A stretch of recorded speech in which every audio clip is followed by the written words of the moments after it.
for joining us today on the 8th of September for our second in our September webinar series. And thank you so much to Robyn Black and OT, who has graciously offered her time to host this webinar. I'm going to hand over to Karen, who's going to introduce Robyn, and then we'll begin. Just a few housekeeping things. We are recording the session, and we will then send out a link to YouTube where we'll put this onto our YouTube channel. So if you'd like to, please keep your video off at all times. Robyn's got some questions that have been sent in before the webinar today. And for those of you who have questions as we go along, please use the chat function, which is at the bottom of the screen. Otherwise, if we have time, Robyn will open for questions where you can then raise your hand and use those functions. Robyn has agreed for us to share her details afterwards in the chat function, which I will do, her email and her cell phone number, which she has asked to please keep to WhatsApps only, and she will then get back to you. I'm going to hand over to Karen to introduce Robyn, and thank you everybody for being here.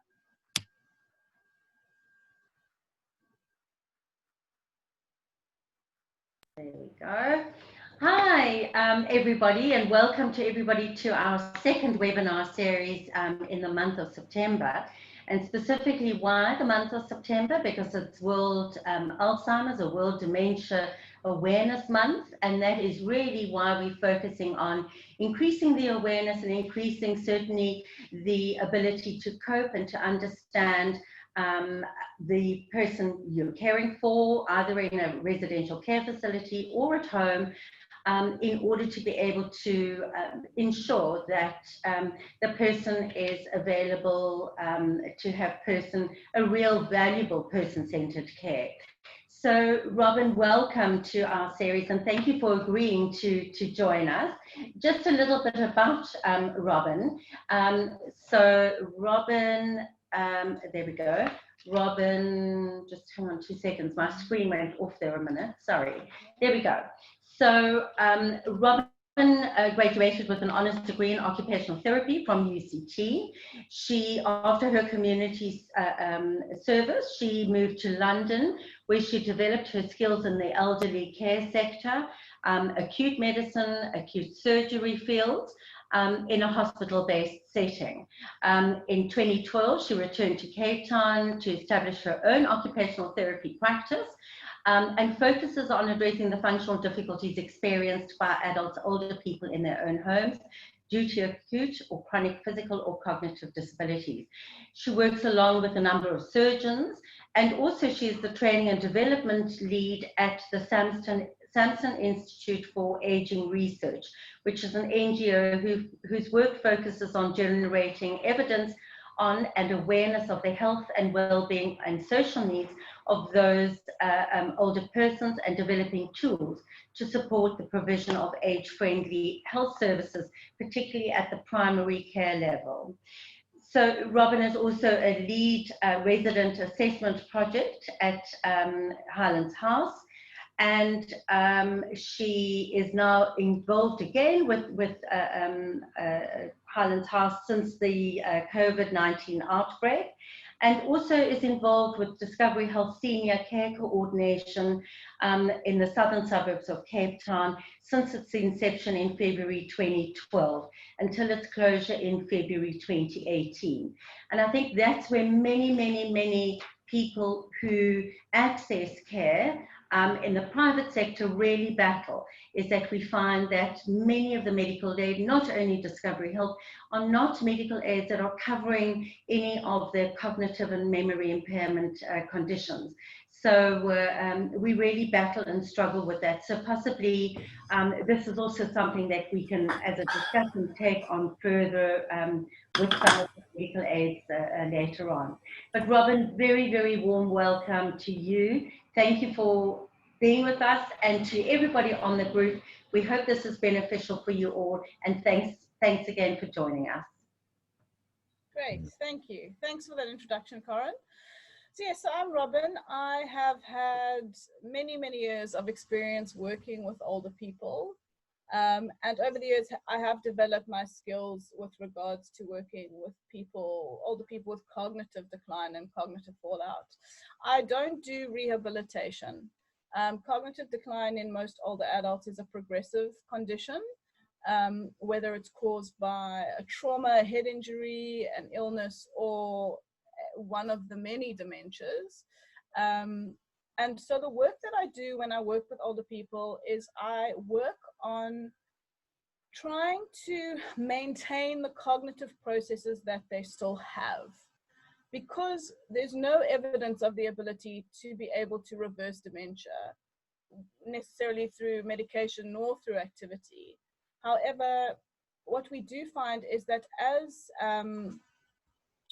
cognition does start to deteriorate, it's not just memory that goes, it's all the other cognitive processes that go along with memory.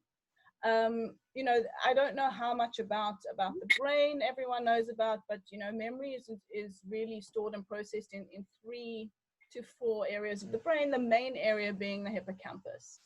And what happens, as you know, with dementia is usually dementia is caused by changes in blood supply to certain areas of the brain as we get older, as our vascular system gets a little weaker, for want of a better word, and also our organs shrink and change over time. So in terms of your natural dementia process, we can't necessarily reverse that. So what we need to do is work on all our cognitive functions to try and facilitate as much memory as possible. So what I do when I approach a patient or someone who's referred to me with dementia is I look at the whole person. I need to find out more about them in order to structure the therapy session around making sure we are working towards goals that are relevant to them. We spoke about meaningful activity. We mentioned it earlier briefly before the session.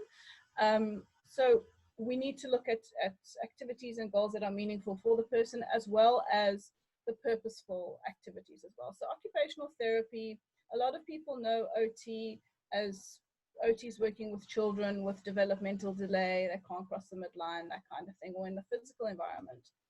But a lot of the activities we do with older people with dementia are similar to the type of activities you would do with a child whose area of the brain we're still trying to develop those cognitive processes. So a lot of the activities really is based pretty much on what we would call games for children. But as adults, we call them activities because activities have goals and they have outcomes as well. So before I talk to you about the types of activities we do, which I will definitely go into that, just wanted to talk to you about the reality of living with a person with dementia and what their needs are within the home so that they can be as functional as possible.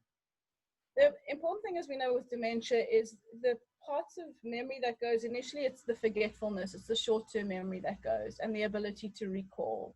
Then we might find that some sort of situational memory starts to go, forgetting people, forgetting names, forgetting faces, that kind of thing.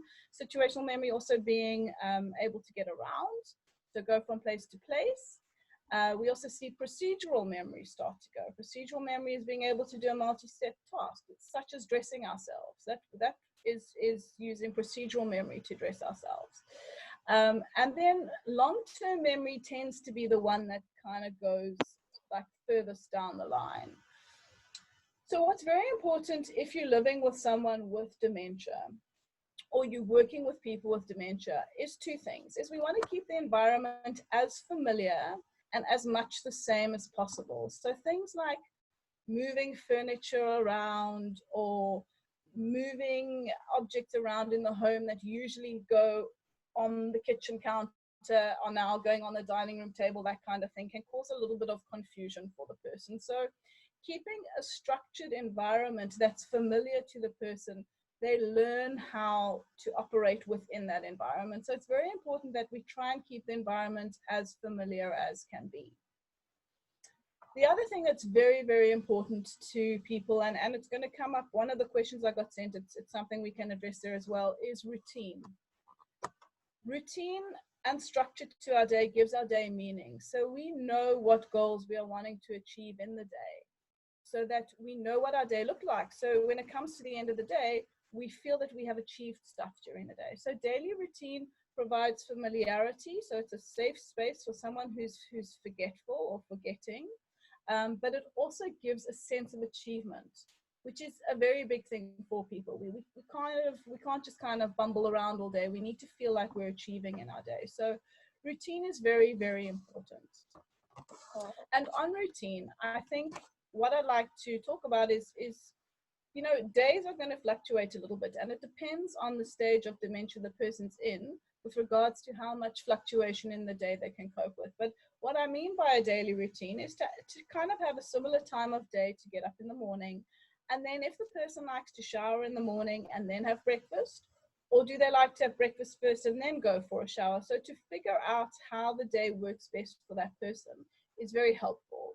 So let's say you get up in the morning, you have your shower, then you have your breakfast. Then it's very important to structure both physical activity and cognitive activity into the day for the person, just for their overall health and well-being. Nice cognitive activities for people to do, you know, if their dementia isn't very progressed, is reading the newspaper, discussing current affairs, seeing what the person is taking in terms of the information that they're gathering, or actually doing specific cognitive-based activities, which I'll also talk to you about a little bit further on after we discuss routine. So that's quite good for the morning, as well as if the weather's nice and the environment is safe, it would be nice for the person to get some physical activities, preferably outdoors. If a person is starting to get lost or has become quite forgetful about where they're going in their own environment, it is important that they are supervised. So someone goes with them if they are walking around and having some physical activity. Then we do a lunchtime, also a structured time for lunchtime. We do find as people get older, having the main meal of the day in the middle of the day is usually preferred to evening time because of the energy we get from the food. So at night, we're trying to calm down. We don't want to get too much energy from the food we're getting. So very often, older people prefer to eat their main meal at lunchtime because it gives them the energy to get through the rest of the day. So you might find that we're used to having big dinners, but now the person you're living with or working with isn't really eating very much at night. Maybe doing a bigger meal in the day is helpful for them. But again, that's person to person that you need to decide that. And then in the afternoon, sometimes if people like to have a nap, my advice would be, and our advice in general, is not to let someone nap too late in the afternoon, because if you're napping from like 3 till 5 o'clock, you're not going to want to go to bed at 9 or 10 o'clock at night. You probably want to go to bed at 12 o'clock at night, and then that messes up the nighttime period as well, and sleeping during the night. So if someone is going to nap in the daytime, the recommendation is usually, you know, once they've had lunch, usually we have Maagie's full, the Afrikaans word, Oogie's too, our tummy's full, our eyes want to close. It's quite nice to take that nap pretty much a little while after lunch and make sure that that person is up and about at least around 3 o'clock again. So that when it comes to nighttime routine, they're able to get to bed at a reasonable hour and to sleep through the night. And to keep an afternoon nap limited to the longest, I would say, would be an hour and a half. So maybe an hour to an hour and a half if people are napping during the day. In the afternoon as well, it's good to have some sort of regular activity, whether some people like to watch TV, some people like to read, listen to music. If people are happy to do activities, we would recommend more mindful activities in the afternoon, the calming type of activities. So if they're going to do an activity slot in the morning, we would kind of do more cognitive stimulating activities to get their brains, you know, really, really stimulated and working in the morning. And then in the afternoon, you do more calming, more mindful activities. And those are more craft-like activities, which we'll discuss as well. So that would be kind of an advice to give the person's day structure, meaning, and predictability as well. Something that's always important to do is to orientate the person to where they are. So every morning, if you're with the person, tell them today is Tuesday, the 8th of September, 2020. You are in your home, which is 1 Blue Street, Vredehok, Cape Town. So it's always good to orientate the person so that they have also got a better sense of self, and again, a sense of safety and awareness of who they are and where they are. So that's very, very important every day. It's quite nice also to have a calendar up on the wall, and you take them to the calendar and you show them, today is Tuesday, 8 September 2020. And at the end of the day, together you can cross off that day on the calendar so that they know that day has passed and it's into the next day. So now I'm just going to go on to talking a little bit about the activities I mentioned, the cognitive stimulating activities, as well as the mindful activities. Let's start with the mindful activities, just because it's a little bit easier to understand. The mindful activities are activities that kind of calm us down, slow us down, and just really make for like evening out of our thought processes. And a lot of us do this anyway at the end of the day ourselves. Whether you are, personally, I enjoy adult coloring in. I don't know if you've heard of that. I enjoy the adult coloring in process. It's a very mindful activity. It's quite similar to doing a puzzle, for example, or knitting, or sewing, some sort of repetitive activity that doesn't take up too much thinking. Puzzles can be quite stimulating though, so we need to just see how the person you're working with reacts to that. But that coloring in and the knitting, that repetitive motion really does give us a calming activity to do. So that's quite nice activities to do in the afternoon. If a person likes music, your slower, more classical music in the background as well in the afternoon, also for that calming effect. I'm sure a lot of you have heard of the occurrence of what we would call sundowning with some people with dementia. When the sun starts to set, they get a bit agitated or aggravated, or their memory gets even worse. The theory behind that is it's got to do with the changes of light to darkness, and some people say on a more spiritual level, it's like the ending of something. So people get quite nervous that the day is ending. What is going to happen now? What is going to happen to me? So that's why the mindful activities in the afternoon are quite nice to do, because it can have quite a calming effect on people who do get quite agitated.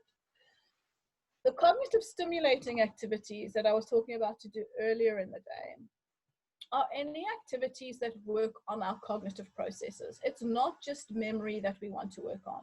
We want to work on problem solving, concentration, attention, frustration tolerance. So some of these activities can be quite challenging, and it can get to the level where it starts to frustrate the person, which is okay, because we're working on that frustration tolerance.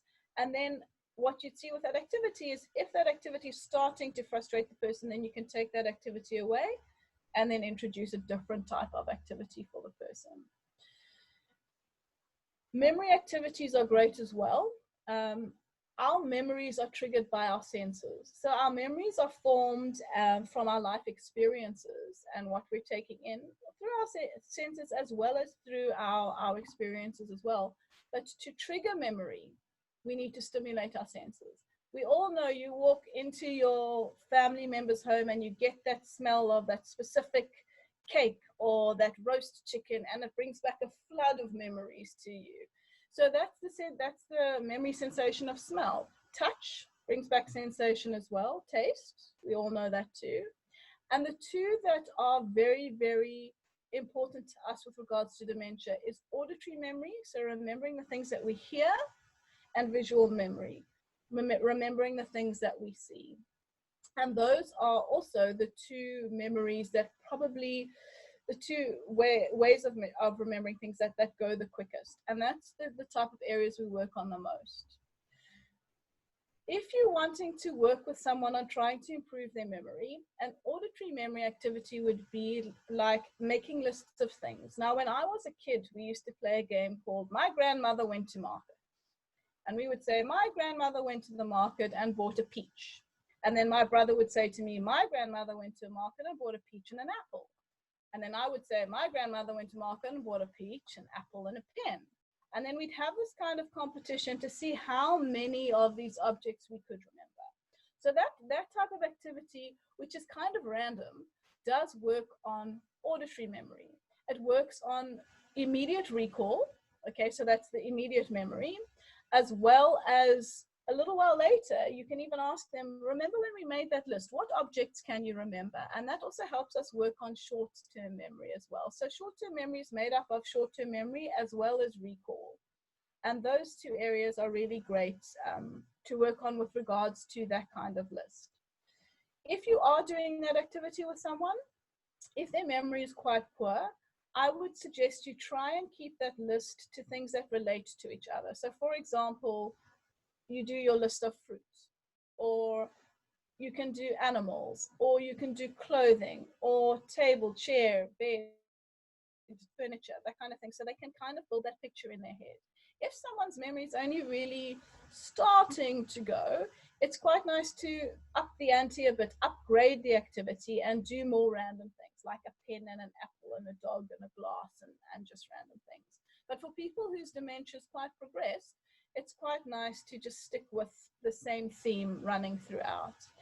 And if you're going to do this activity, I find with people, they get frustrated after about 3 different lists. So we'll do a list until they get stuck, and then I ask them to relax, to clear their mind, and we start a new list again. And again, we wouldn't really do more than 3 lists, because after a while, they've had enough of that activity. I failed to mention, I'm sorry, with regards to the cognitive stimulating activities, adult concentration span at the best of times is roughly 45 minutes to an hour. After me talking to you for about an hour, you're going to be tired of hearing me talk, okay? Because our concentration only really lasts for that long. So keep your activities to a maximum of 45 minutes to an hour. Even a half an hour or 20 minutes of cognitive activities are really, really good to do with someone whose memory is declining, just to do that stimulation. And you can see how long they're tolerating their concentration for. So yeah, so back to memory. So other memory activities you can do is you can put out some for visual memory. You can put out some about 6 or 7 or more objects, random objects on the table, and you ask the person to tell you what they're seeing, and then you ask them to look at those objects for 1 minute. This is a great activity to do, because you can do this in any household with any objects, but common everyday objects. Ask them and time them to look at that activity for a minute, and then what you do is you ask them to close your eyes and you take something away. To close their eyes, sorry. Then you can ask them to open their eyes and tell you what's missing. Very often, if the memory is really badly affected, they cannot actually remember exactly what goes. Sometimes people can, but if they can't remember what was taken, you can ask them, well, where was it taken from? Because that's also a good way to trigger the memory. And do you remember the color of the object that I took away? So you can, that way you can kind of try and trigger them to remember it. Oftentimes, if they can't remember what you took away, you can ask them to close their eyes, and you put the object back, and then you ask them to open their eyes again, and then you can ask them, what object did you put back?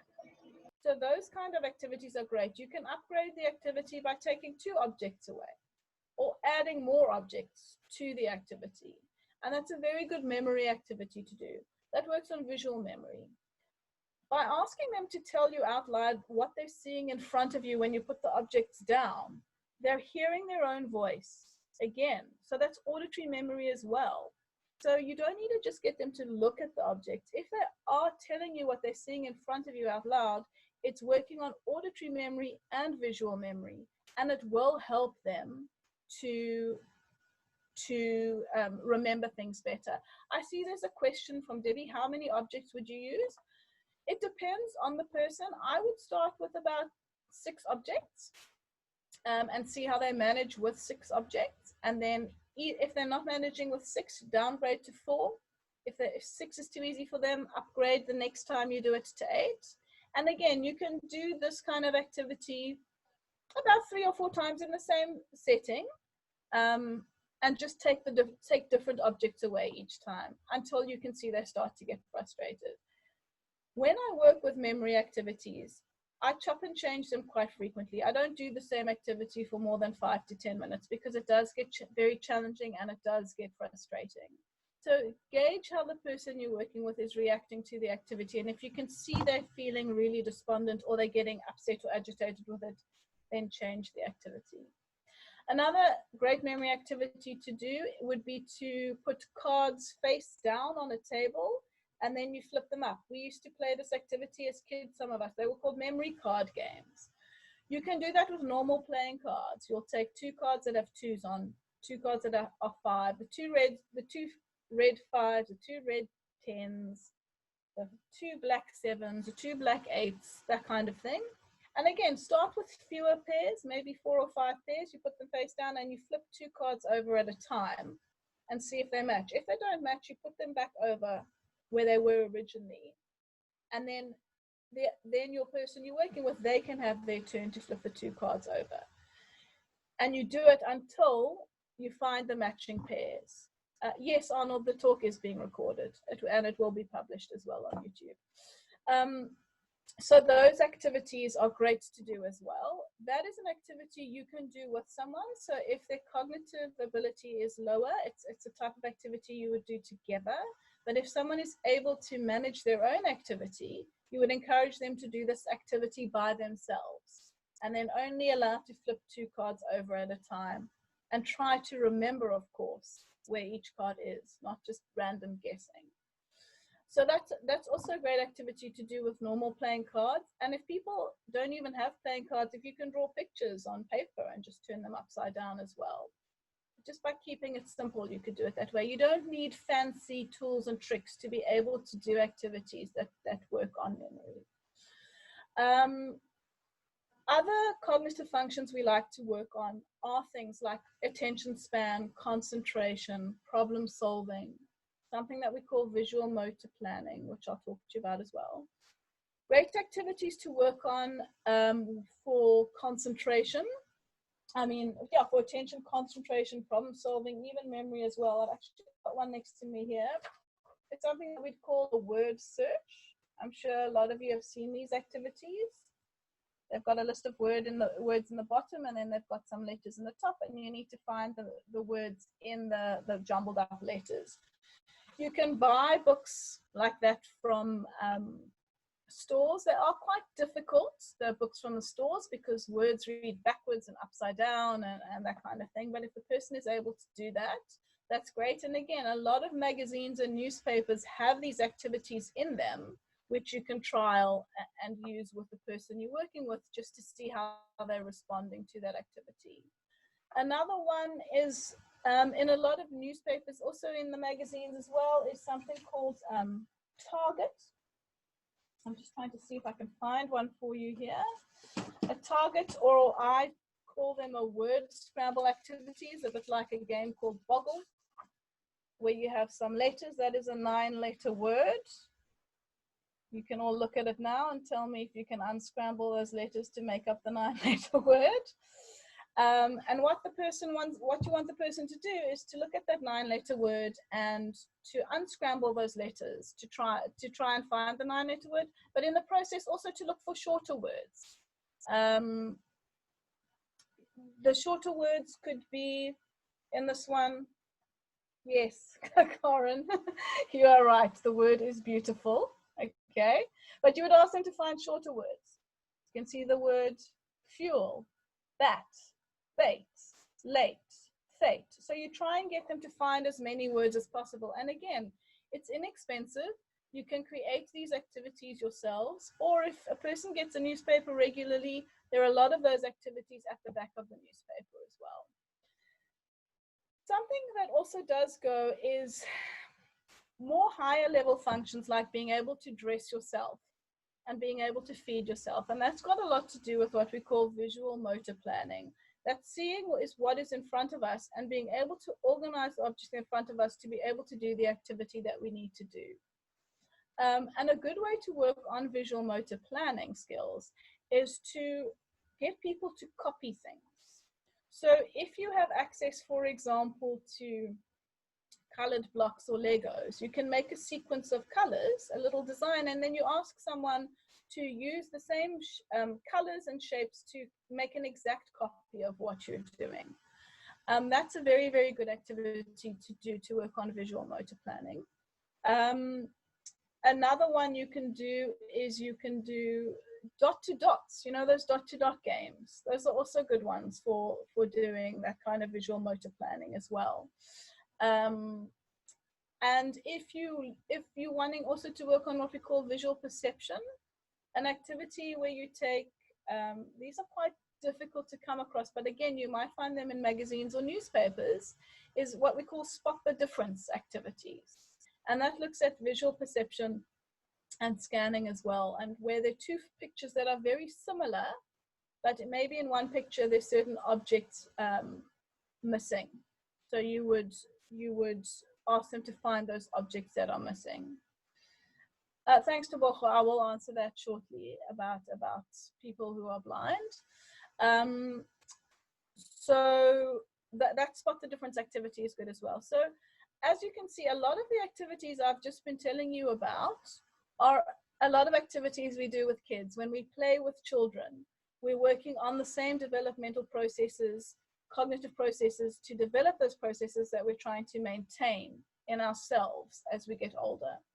The great thing about doing these activities with someone is it's actually very stimulating for your own brain and can be quite challenging for yourself as well. So you might actually find you get quite tired with this as well.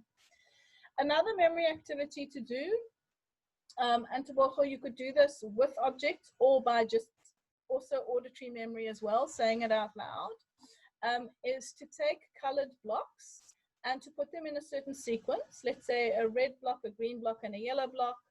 And then you ask the person to tell you what colors they see. Red, green, and yellow. Okay, if this is someone who can see. And then you cover it up and you ask them with their blocks. You can use, as I say, any sort of blocks you want. Lego blocks. You can make them out of paper. You can ask them to copy that pattern in the right order that you did. And you start with 3 blocks. Do it till they get it right about 3 times in a row. Then you try 4. And you can go on to 5, 6. Again, it'll challenge yourself in the process. With that kind of memory activity, I would recommend that you get them to say the colors out loud as well. Because then again, as with the game, when you take the objects away, it will help with your auditory memory and the visual memory. So they do tend to remember a bit better. With regards to Bocho, to the question about what if they're blind, you can do a similar sequencing memory kind of thing. So you say, I'm going to say 4 colors. I want you to repeat them after me. And then again, you can ask them to repeat that a little bit later. So immediate recall is usually quite good from auditory memory. It's, if you give it a minute or so, and then you come back to that, you might find that there's a bit of a problem there. With regards to memory, with the visual memory and the auditory memory, if you're using colors as an activity, when the colors are in a sequence, it's easier to remember. So if you're trying to remember 4 colors, having a blue, blue, green, and a yellow will be a lot easier than yellow, red, purple, blue for people to remember as well, whether it's auditory or visual.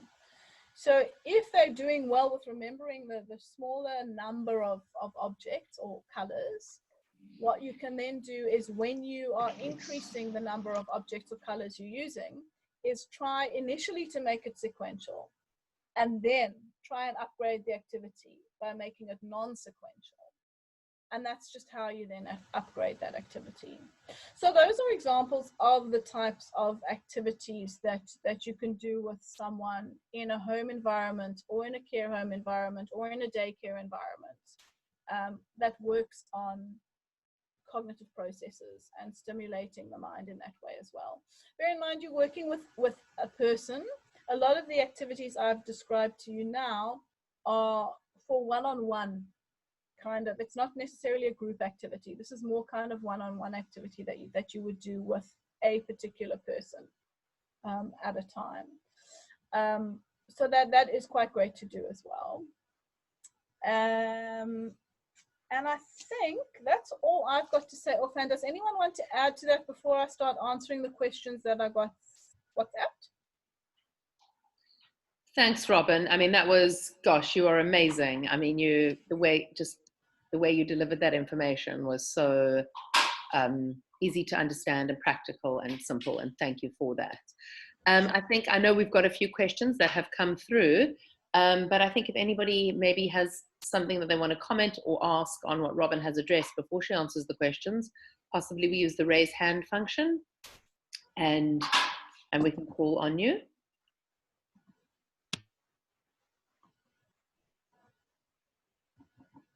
Karen, you've got a question? No, you've gone on mute again. Sorry. Okay. Here we go. Sorry about that. That's fine. Dementia South Africa is part of an organization called the South African Disability Alliance. And part of the South African Disability Alliance is a blind SA.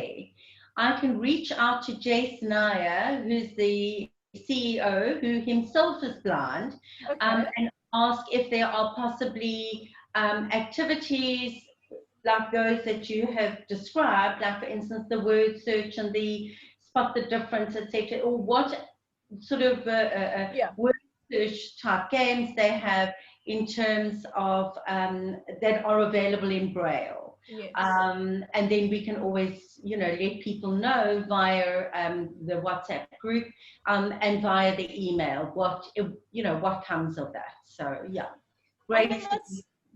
That's great. The activity also that I discussed with putting the objects down in front of you, it can also be done through feeling, through touch. So if you start with 4 or 5 objects, let's say you have a pencil sharpener, a hair clip. I mean, literally I have stuff lying on my desk, a pen, a phone, a piece of paper, and then you get them to touch and tell you what they're feeling, and then you take an object away. But again, let them touch all these objects like you would let them look at it for 1 minute. Let them touch the object, time it for 1 minute. And then you ask them not to touch anymore, and then you take away. So that's another touch-based activity that you could do for that memory as well. Fantastic, fantastic. Great suggestions. Thank you. Thanks, Robyn. It's a pleasure. Shall I go on to, does anyone else have questions?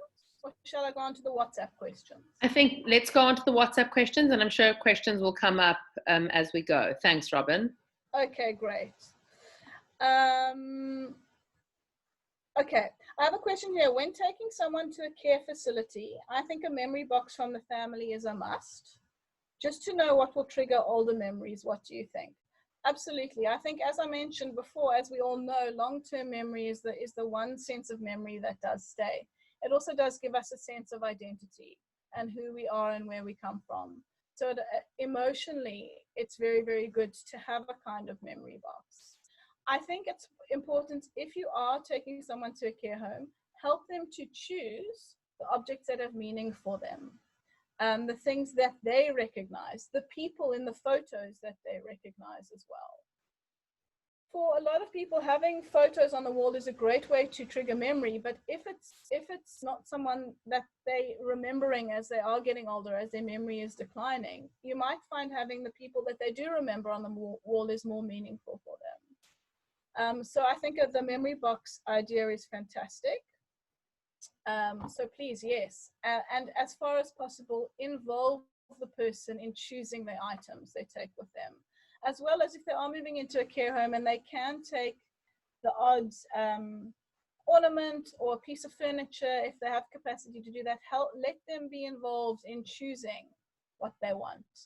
Sometimes they might want to take something that's not possible for them to take, in which case kind of give them an option of 1 or 2 things to take and let them choose between 2 objects. So a lot of time we say, I know this is weird, but I discuss it with my friends. When disciplining a child, getting them to do something they don't want to do, it's always good to give them 2 options, because you're empowering the child to choose, even if they don't want to do it. So you can say to a child, you would say, you either stop jumping on the couch or you go sit in the corner. You can choose. I don't mind. The child doesn't want to stop jumping on the couch, and they don't want to stop jumping. They don't want to go sit in the corner, but they'll choose to stop jumping on the couch because they don't want to sit in the corner. So in that way, you're giving them 2 options which aren't necessarily preferable to them, but they're empowered because they've made that decision.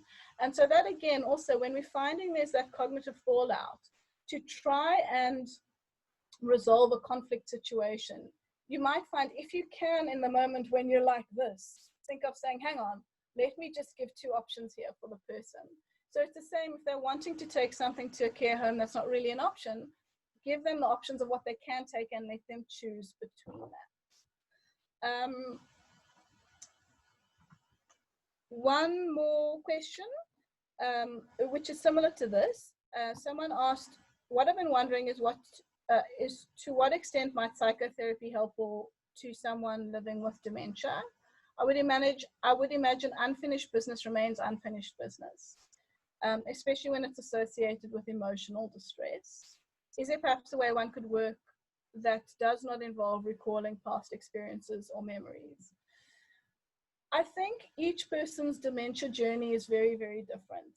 Also, if someone does have an underlying mood disorder, such as bipolar disorder or an anxiety disorder or a depressive disorder, triggering memories can be quite an emotional problem for them. A lot of times we find people don't actually go back to those memories that have caused hurt or pain, or there's a particular family member, let's say there was an abusive parent. If we know there is an abusive parent in this person's past, that through working with this person, we can see the agitation it causes when this person is brought up, then I wouldn't recommend having a photo of them in the room. It's not someone that they want, that they naturally have that inclination towards positive feelings about, and seeing a picture of them just might cause agitation and frustration as well. So I think we don't want to know. Ideally, we don't want to recall things that we cannot remedy, past experiences that are traumatic. So some people will, as their cognition gets worse, as the memory gets worse, as the dementia progresses, they will obsess more about these negative experiences. So I think to try and focus them on the more positive experiences is the way to go. However, as I say, if someone especially has an anxiety disorder and they fixate on a particular problem that they just can't work through, it sometimes may just take time for them to actually let go of that. You know, no matter what you try to do, it might just always be the forefront of the cognitive process. But that is more linked to the emotional disorder rather than the cognitive decline.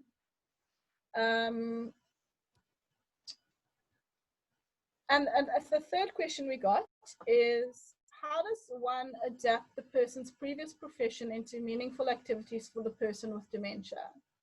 Besides nonverbal communication, what other signs are there that, oh, sorry, there are 3 questions there. Let's start with the first one.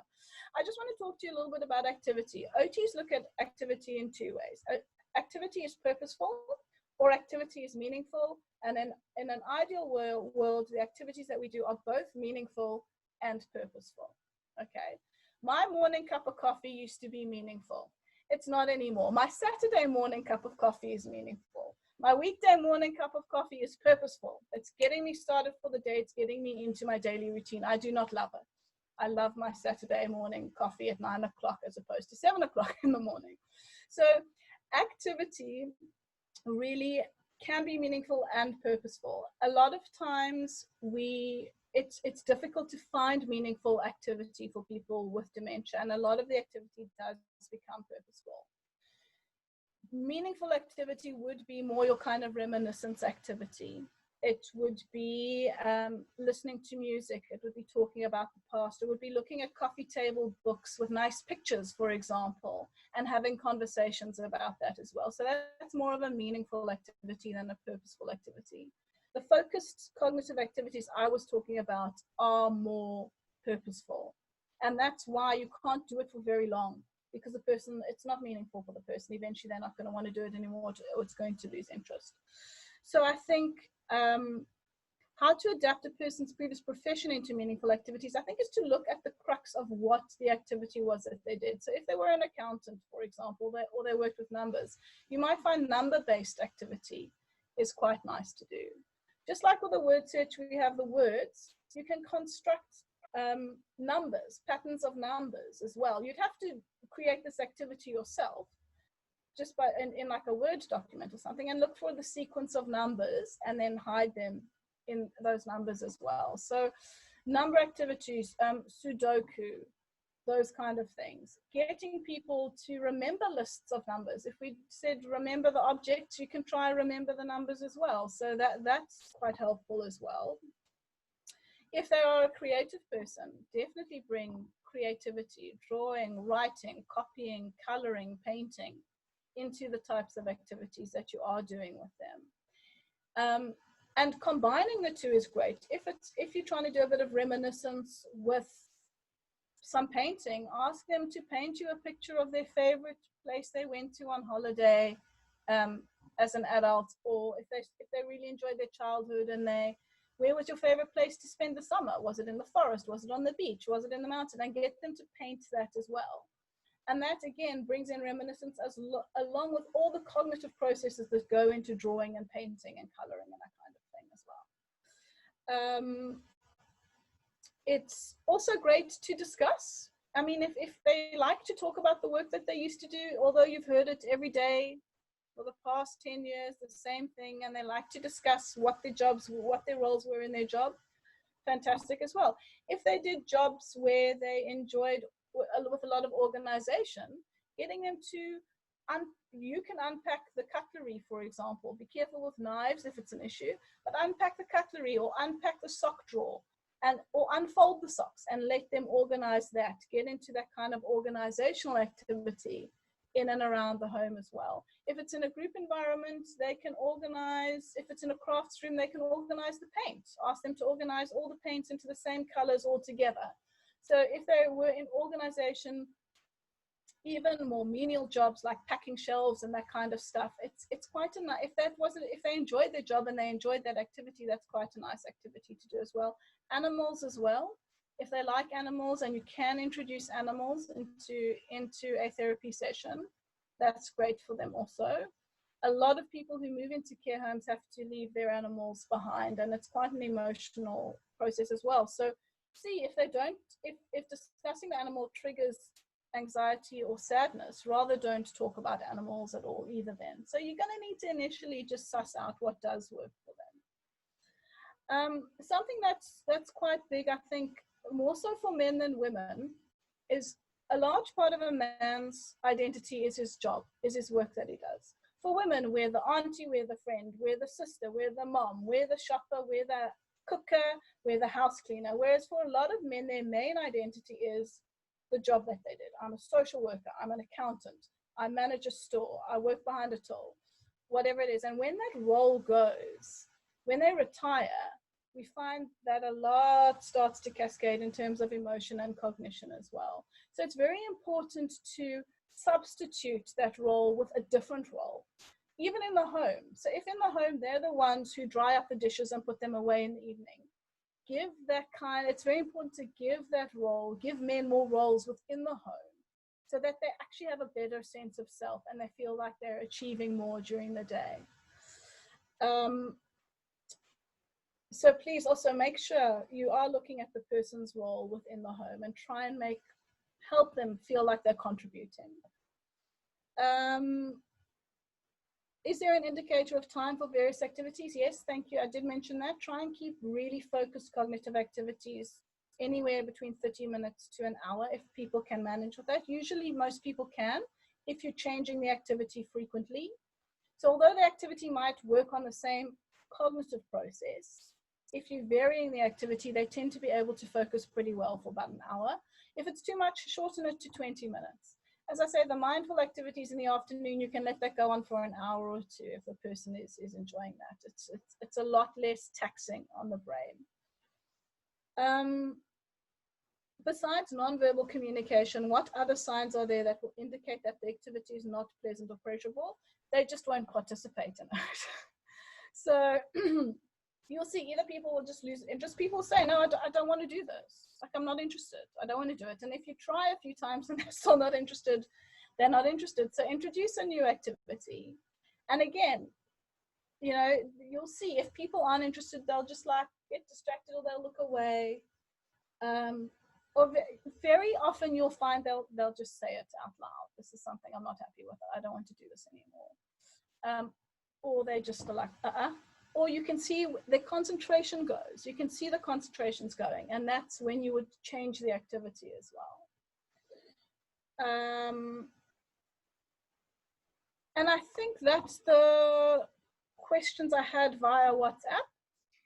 Robyn, thank you. And something that I've forgotten to mention to everyone here, we are going to post a survey around this webinar, the webinar series. I'm just going to post it to the chat, and if everyone can just click through and possibly just populate that survey in. DementiaSA are fully committed to the support and the services that we deliver.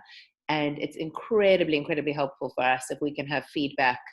It should take a few minutes. It's just around your experience around this webinar and kind of what you've gained. And we would just love to hear from you and back from you so that we can constantly improve our offering, and also that we can make sure that we're benefiting those who need benefit. So that's on the chat function. But I think also if anyone has any more questions, please to, okay, so somebody's written, Robyn, will activities help with sleeplessness at night? I think you need to, as I mentioned earlier on, you need to keep the stimulating activities to earlier in the day and the more calming activities to the nighttime. What I did mention as well is to make sure that if a person is going to nap in the day, that they don't nap after 3 o'clock in the afternoon. Else you might find that they either don't sleep well that night because they've, just recently slept, or they can't get to sleep.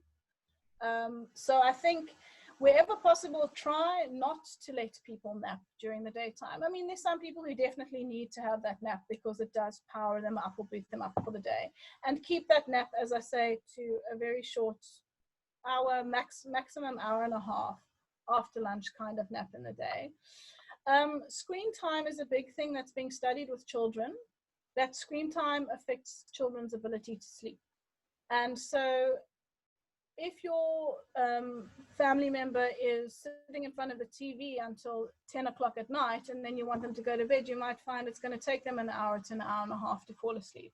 So you might find you actually want to stop screen time roughly an hour and a half to 2 hours before you want the person to go to bed, and rather play music for them, or let them do knitting or sewing or, the coloring kind of activity, so that they don't have, because they will retain that kind of stimulus from the visual aspects of TV or phones or computers or that kind of thing. So with regards to nighttime activities, try and stop stimulating activities at least 2 hours before the person is going to go to bed.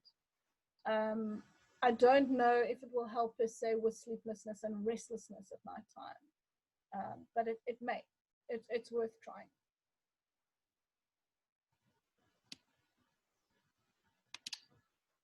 Great, thanks, Robyn. Thank you again. And just to, to further reiterate how grateful we are here at DementiaSA that you've taken the time to do this. I'm going to share Robyn's details on the Zoom chat group, as well as on the virtual support group WhatsApp platform. Just to quickly tell you all that those who aren't on our virtual support group, every Thursday at 1 p.m. we run a support group online on the Zoom platform. If you'd like to be included in that, please either message me now on this group function, or you can WhatsApp me and I'm happy to add you. We have a WhatsApp group, and we really are a growing community, and it's quite wonderful to see DementiaSA operate about 10 or 11 in-person support groups, and through the pandemic have moved that on to online, and it's really a lovely community. Robyn, I'm going to share your email address and your cell phone number if that's okay. Absolutely fine. Okay. I'm happy to give people just a bit of advice over the phone, and if they would like me to come and see a relative or friend or family member, we can make an appointment as well. Yeah. I think should we give it 1 or 2 more minutes if anyone kind of has a burning desire, maybe a bit shy. Marsha, with pleasure, if you want to just private message me your number and I will add you. But if anybody, you're more than welcome to send a question through now. We've got a few more minutes just to make the most of this opportunity. So just one addition that I'd like to add to that, Robyn. My mother had Alzheimer's for 21 years. And one of the things was that we gave her, she was a bookkeeper by profession. So an adding machine was great. She wasn't interested in a calculator. And we had to find an old adding machine that had the big knoppies, the big buttons, and and then it had to have the paper roll, because those were very important, because she used to check back, the various things that she couldn't balance or whatever. She would be able to check back with the different figures on this little tab, this little roll. Yes. And the interesting thing is that when it was all electrical, and that happened, but as she got further down in the process and the degeneration of the illness, so the handle ones, you used to get those old adding machines, although you and Abigail and a couple of others are a bit younger to know, but I found one at an antique store, and you press the numbers, and then you used to pull the handle down, and that used to develop the thing, and the roll would go. And it was amazing how we had to take her back to that time when that was what she needed. So, I think that's also, you've mentioned that, I know, but I think that is, when we get stuck in our own little time warp of where we are and our present, whereas, for them, it's that historical, those long-term memories, etc., that are so relevant and meaningful for them. So you did mention that, but, practically, that is really where my mom found her little space. Yeah. I think nurturing the memory that does still exist, especially if it's a positive memory, is in no matter how you can do it, is vital, and it's so helpful. And yes, you probably found that was just a very repetitive activity for your mom to do, but it was an activity she was engaging in, which is what you wanted her to do, was to engage in activity as well. So although it might seem meaningless to us, like you're not achieving anything, what you're doing, turning the thingy and putting it, but to her it meant something. Absolutely. And I think that's important as well. And that's why the importance of knowing the person's roles and what they used to do and what they valued in life. It's good to use that to bounce off your activities from and your reminiscence on as well. And even those old dial telephones. Yes.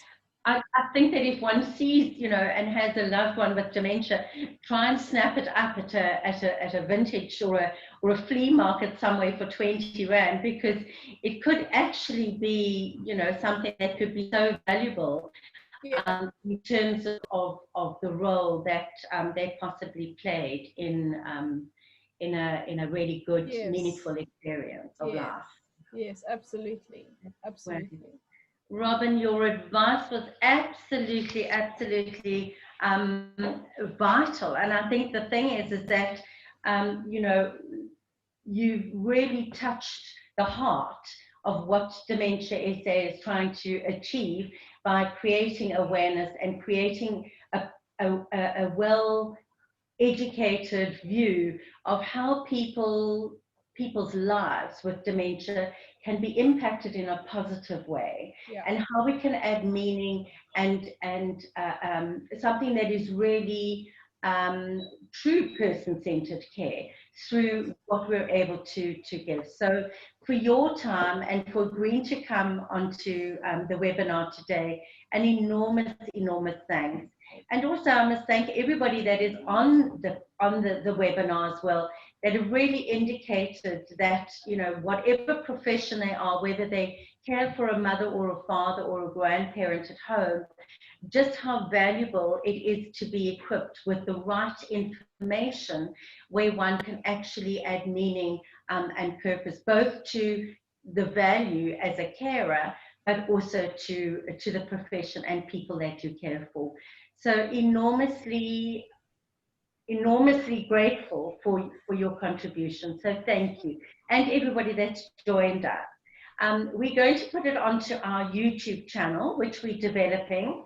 And I think that it's wonderful that we're able to, that you've made yourself available afterwards. As Robyn said before, either email, or if you could send her a WhatsApp message, just give her a little bit of context as to what it is about, so that when she answers, she can give a sort of a directed response. Yeah. Robyn is extremely busy in her own private practice, and I think we really value your time. So if we could all just be mindful of that when we do send things through to Robyn. Robyn, thank you so much. Abigail, is there anything else that we need to announce? No, what an incredible response. So many people on this webinar have asked to be added to our virtual support group. So I'm busy capturing numbers and making sure to add them all. So just to say, for anyone who has asked me to add you, please to put your number in. And if you don't, if we leave this call and you haven't got hold of me, you can email me at projects@dementiasa.org. Otherwise, you can just call us on our landline, which you can find on our website, and I'm happy to chat you through joining the virtual support group. But Robyn, just thank you, a huge thank you again. We really appreciate it. Pleasure. I would like to thank you both, Karen and Abigail, for allowing me the opportunity to talk as well. I think also to highlight how occupational therapy itself, we very seldom know the value of occupational therapy with older adults. And I think to be able to share my knowledge with everyone, I think it's been a privilege. And also it's been nice to be able to highlight what we do, because a lot of people don't know what we do. So thank you very much, and keep up your good work as well. Thank you. Thanks so much, Robyn. And to everybody else on the group, thank you so much. Abigail, a last closing statement from you? I'm gonna stay a little bit. I'm gonna stop the recording, but I'm gonna stay a little bit because quite a few people have been messaging. So if people want to stay and unmute themselves and chat, feel free to. Okay. Great. Thank you, Robyn. Thank you, everybody.